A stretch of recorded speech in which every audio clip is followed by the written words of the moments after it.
I'm gonna share my salsa recipe with you guys. When I say mine, started off my mother-in-law's, and then it's just been tweaked along the way over the years. So it's a little bit different than how it started, but to start off, I'm going to show you guys everything I got first. If you want to use more fresh ingredients than some of these, feel free. It'll probably taste just as good, but there are a couple canned things that I do use.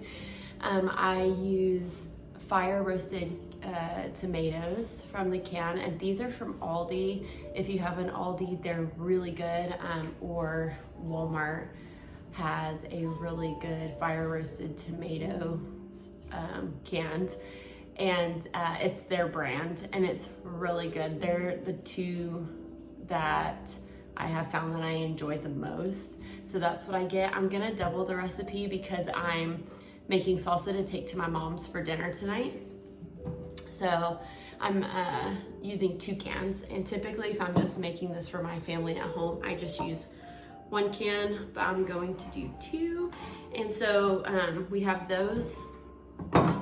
I have canned pickled jalapeños, and you can again use fresh jalapeños if you like. I tend to use these because, well, I love anything pickled. First off, that's the southern in me. You pickle anything and I'll eat it, and so I enjoy these better. And also these tend to not be as spicy as fresh jalapeños, and I'm not a huge spicy eater. I love the flavor of jalapeños, but not always the spice, so I use those. And I actually have already opened this can because I use these a lot in my cooking. So I actually keep a can and I just keep it in a container in my refrigerator, and I pull it out as I need them.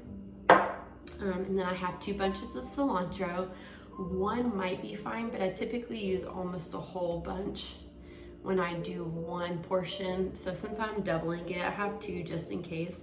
And I already washed these, and so they've been sitting here drying off for a little while now. I have about, I think this is a half of a medium-sized onion. If I'm doing 1 can of tomatoes, I will use like half of this, so like a 1/4 of a medium onion. But I know a lot of people like a real oniony salsa, so you can add as much as you like, but that's what I add. And then I have a half a tablespoon of garlic powder and sea salt. Now, as far as my garlic powder and my sea salt go, I don't typically measure it, so I measured it out for this video. So this is kind of a guesstimate at how much I put in. But if you want to use garlic salt, feel free. I used to buy Lawry's garlic salt, and that's what I used. But a few years ago, my husband and I cut out vegetable and canola oil out of our diet. And if you read the label on specifically the Lawry's garlic salt, it has vegetable oil in it. So we cut that out, and now I just use garlic powder and sea salt.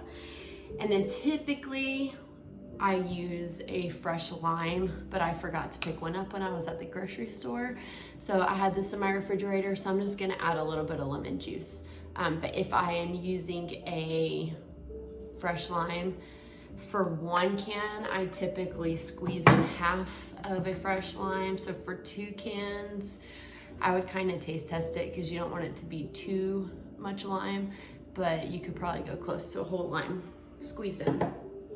So what I'm gonna blend this in is, again, you can use, I have a magic bullet that usually I will do 1 can in, but that won't fit doubling the recipe. So I'm gonna use my blender, and I'm going to add everything into that. And the nice thing about doing it like this is that I don't have to chop my cilantro, I don't have to chop my onion, nothing, even though I have a knife here.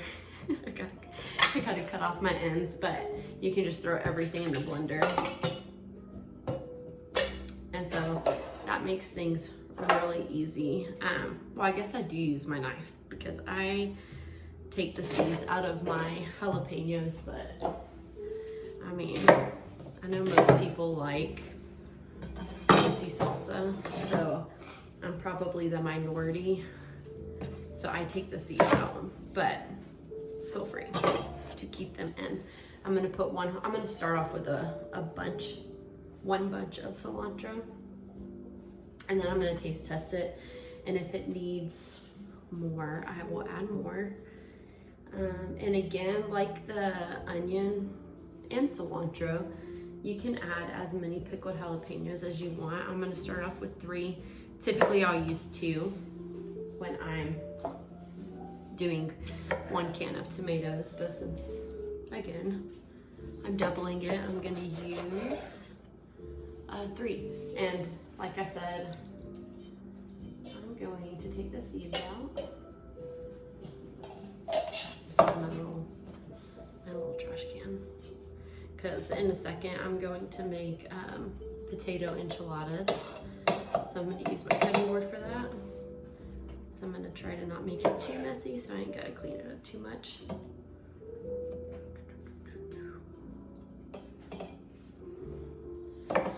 Just be careful with, I mean, if you cook with jalapenos a lot, you probably already know this, but if you don't touch your face afterwards.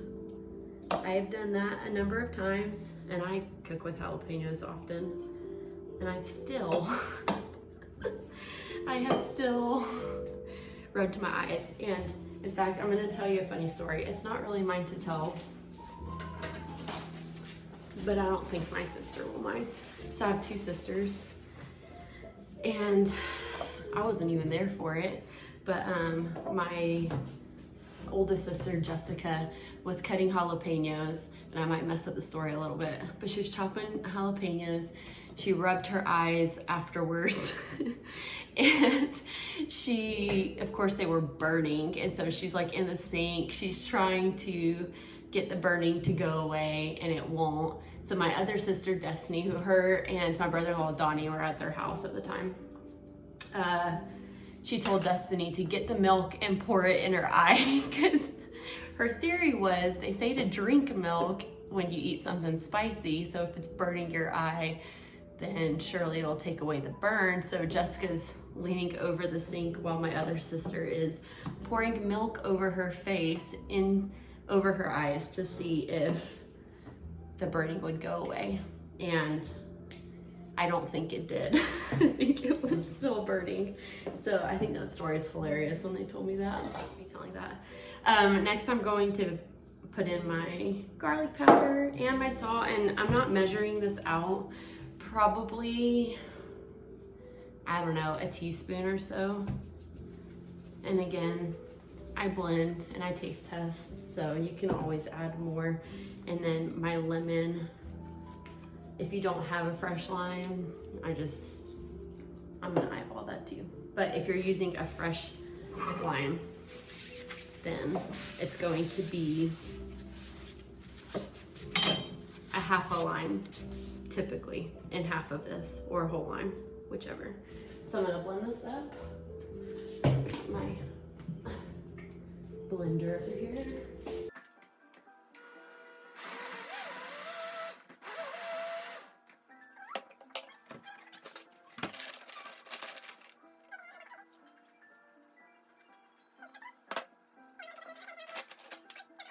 It's definitely fiery, so I'm gonna add, actually I'm gonna pour a little bit of my pickled juice in there. I'm trying to think what to tone it down. See, I wish I had fresh lime right now, which could be the difference. And then I'm also gonna add more, ooh, my blender might be leaking. I'm gonna add another jalapeno. And actually you can add some of the juice from the canned jalapenos. I do that pretty often, but it may make it a little more watery. So if you're okay with that, then go for it. I'm going to add more cilantro, and I think, can't decide. Oh, another thing you can add, which I love in my salsa, but my husband's not a fan of it. And let's be honest, I'd rather make him happy with food than myself.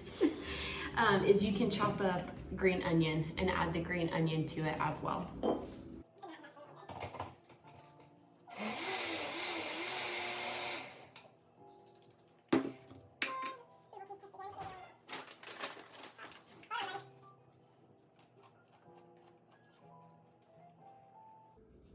Yeah, that is much better. So that is how you make my salsa. And if you're not a fan, because I know not everybody loves like a fire roasted flavor, and if you don't like that, or you like more of a mild one, you can do 1 can of fire roasted tomatoes, 1 can of regular, I don't know, probably stewed tomatoes I would do, or no fire roasted tomatoes at all, and just do all regular tomatoes, and that works too. All right. Okay, so now I want to share with you my favorite recipe that my mother-in-law taught me how to make, and she taught me when me and my husband first got married, which we've been married for 13 years, so I've been making this a little while now, and it doesn't sound very Mexican, but it is so delicious. It's potato enchiladas. And it's my favorite. You can use whatever potatoes you want. I typically will use red potatoes, but I already had a bag of regular potatoes on hand. So I've already washed them really good. You can peel them if you want. Sometimes I peel them, sometimes I don't feel like peeling them. So do whatever you like to do. This recipe is super easy and requires very little ingredients. You have your potatoes, your corn tortillas, and which this is, so, you know, if you've watched my previous videos, then you've heard me say probably a million times already, is that I was raised in Georgia, moved to California my freshman year of high school, and I go back all the time and visit, and in Alabama actually, because that's where all my family lives. Now I have a brother and sister that live there, aunt, uncles, cousins, all the things. So when I make my Mexican food there, it is very different. It's really hard to find really good Mexican ingredients is there. So for those of you watching, my family that's in Alabama, they can't find all of this stuff there, but you just use what you're used to using or what you can find in your store. I'm probably now at this point kind of a Mexican food snob because I'm spoiled being in California, but I like to use the Romero's tortillas, or if you get the corn tortillas from Costco, those are also really, really good. And then this is I don't make my enchilada sauce homemade. I should learn, but this is my favorite canned enchilada sauce, La Victoria. You definitely cannot find this, I know for a fact, at least in Alabama. I'm assuming the South as a whole, unless maybe you go to like a Mexican food grocery store or something like that, they might have it. But this is my favorite one to use. So when I go back and I make it in the South, I always have to like throw a disclaimer out there to my family that this doesn't taste as good as it does at home because I can't find the enchilada sauce I like. And then purple onion, which I've already chopped up and put in here. And there's a fly in here. The purple onions just to go on the top. So chop up as much as you like to sprinkle on the top. I don't like any purple onion on mine. I'm not a raw onion eater. I only like cooked onions, but I put it on my husband's. Again, I'm making this to take to my parents' house tonight for dinner. My sister and her kids are coming over there and eating, and my parents, they could eat onion like it's an apple. So I'm gonna make sure I have plenty of onion because they like a lot of it. So I'm just gonna start off by chopping up all these potatoes, and you want them to be like breakfast potato size. So they're pretty small, and they're gonna go in the air fryer. So I'm gonna go ahead and get all of these chopped up.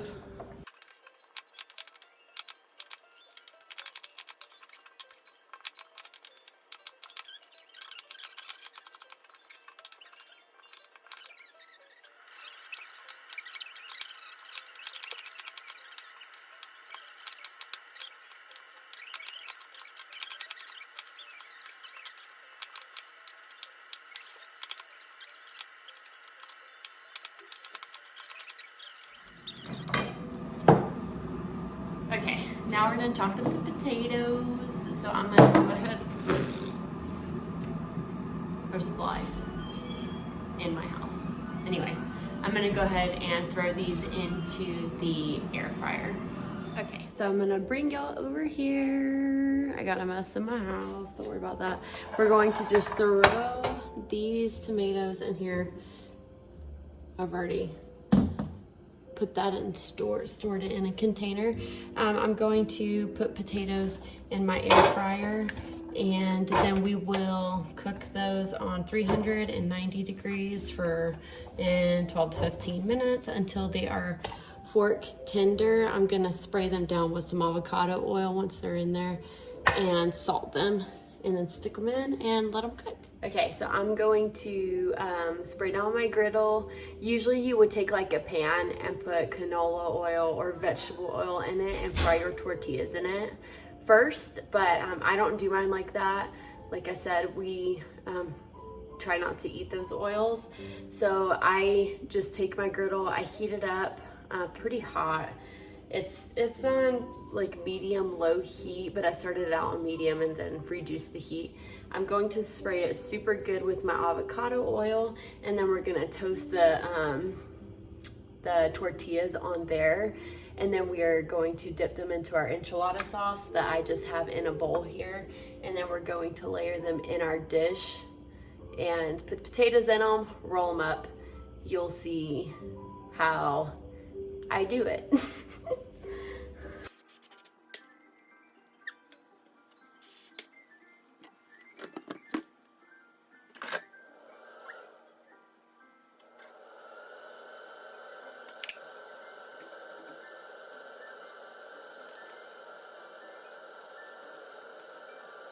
And that's kind of what you want them to look like, a little toasty brown.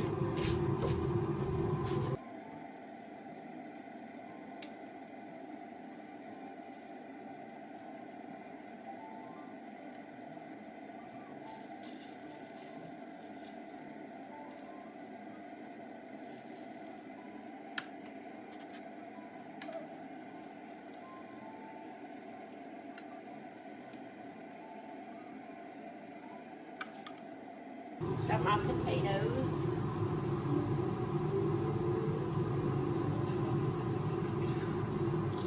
We're just gonna, make sure you put enough in there where you can still, or not too much, where you can still roll them.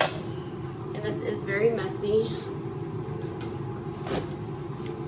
I recommend having a napkin on hand for your fingers.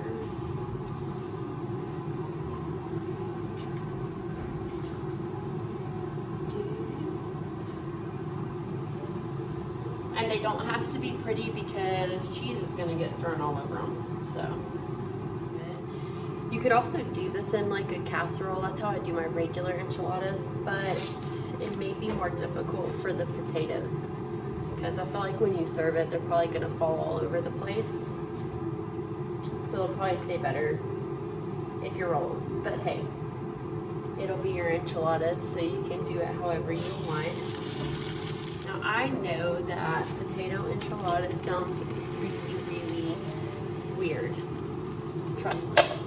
When I married into my husband's family, I thought the same thing. And in fact, my mother-in-law makes something that sounds even weirder than this, but is also one of my favorites. It's mashed potato and tacos. Sorry, potato tacos. And she'll take, like, if she makes mashed potatoes and she has some left over, she'll cook them the next day in tacos and with salsa on top. Let me tell ya, are delicious. Also one of my favorite things. So I've learned that I think potatoes and tortillas go really, really good together. Now I would probably plan for like, I don't know, 3 tacos a person. But I also eat a lot, so you know what? You can just eat however many you want. But I will usually eat 2 to 3 because, or 3 to 4, because if I just make me 2, I get really irritated that I'm out because it's one of my favorite.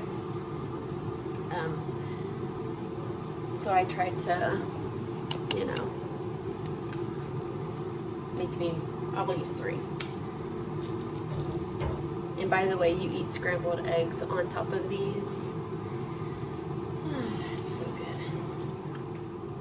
Now, could you eat these for breakfast? Absolutely. Will my husband eat them for breakfast? No. Because he grew up eating them for dinner. That's how they eat them. But I would totally eat this for breakfast because there's breakfast potatoes inside. And we're going to eat cheese and scrambled eggs on top of it. So it's a perfect breakfast as well. We do eat them for dinner. But I eat them for all 3 meals.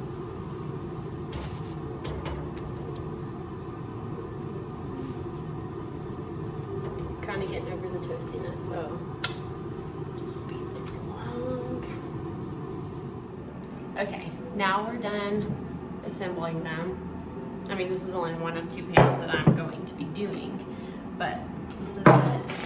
Then I'm going to cover them with cheese. I have here Mexican cheese. This is just from Aldi. Most of the time I just use medium cheddar because that's my favorite. And we are going to cover them in cheese.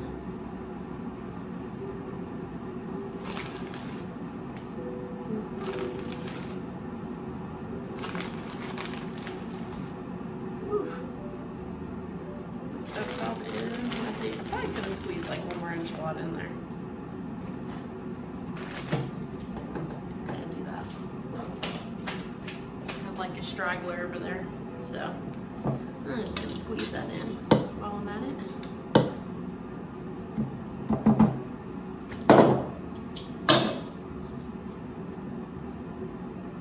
Brilliant. All right. Come on, fella. Skin down. Nice messy towel. Okay, and then I can't have cheese. So in my next tray that I'm gonna do, I'm probably gonna do half without cheese, which is a shame because I asked myself why would I want enchiladas if I can't put cheese on them, but that's just the name of the game for me. And I got a little bit of it. So now I'm just gonna sprinkle onions. Now, like I said, my parents, I don't know about my sister and her kids, but we're gonna put a lot of onions in this one. And this one will be for my daddy and my mom, because I know they don't care. So there we go. And now we're gonna stick this in the oven, and mostly it's just to melt the cheese. It doesn't really have to cook anymore, but I do want the cheese to be nice and melted all the way across. So we're gonna do that.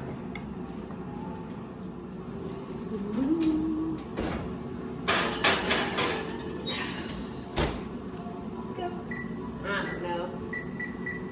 We'll probably check it in 10 minutes. Okay, and I'm sorry I forgot to film when I pulled it out of my oven at home, but this is me at my parents' house, and I'm scrambling eggs on the stovetop. And I'm gonna pull them out of the oven. They were just heating back up at my mom's house here. So I also forgot, my mom is recording me, and I forgot to have her turn the camera in portrait. So my apologies, this is what you get. But this is what the enchiladas look like when they're done. And when you are plating them, you just put them on the plate and you serve them with scrambled eggs right on top. and you will see what it looks like when it's all finished. And that is my potato enchiladas. So you should try this recipe and let me know in the comments if you do try it and how you like it. Well, I hope you guys enjoyed this video. If you try these recipes, let me know down in the comments and let me know what you think if you enjoyed them. If you would please give this video a thumbs up and subscribe to my channel, I would really appreciate it. I hope you have a fantastic weekend. Bye.